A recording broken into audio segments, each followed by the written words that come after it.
তেল আসে ওয়াগনের মাধ্যমে চিটাগাং থেকে, চট্টগ্রাম থেকে ওয়াগনের মাধ্যমে আসে এবং আমরা সিলেট গ্যাস ফিল্ড থেকে পেট্রোল অকটেন ওখান থেকে সংগ্রহ করি।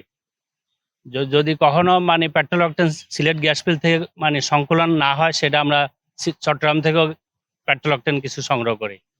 তো গত কিছুদিন থেকে মানে এখানে ইঞ্জিনের ক্রাইসিসের কারণে, রেলের ইঞ্জিন ক্রাইসিসের কারণে ডিজেল আসতে পারতেছে না, ওয়াগন আসতে পারতেছে না। তো এরপরে আমরা পেট্রোল অকটেন ইয়ার থেকে আমার সিলেট গ্যাস ফিল্ড থেকে সংগ্রহ করে এজেন্ট ডিলারদের যতটুকু ডিমান্ড আমরা ওইভাবে ফুলফিল করতেছিলাম।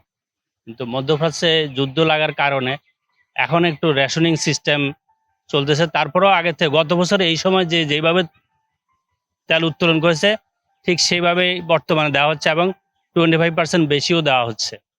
তবে এখন যে প্যানিক বাইং এর কারণে পুরা বাংলাদেশে একটা অবস্থা সৃষ্টি হয়েছে যে সবাই তেল পাবে না মনে করে বেশি বেশি নেওয়ার চেষ্টা করতেছে বা কেউ সংরক্ষণ করার চেষ্টা করতেছে। এইসব কারণেই তেলটা রেশনিং করে বা যেভাবে তুলছে আগে সেইভাবেই দেওয়া হচ্ছে।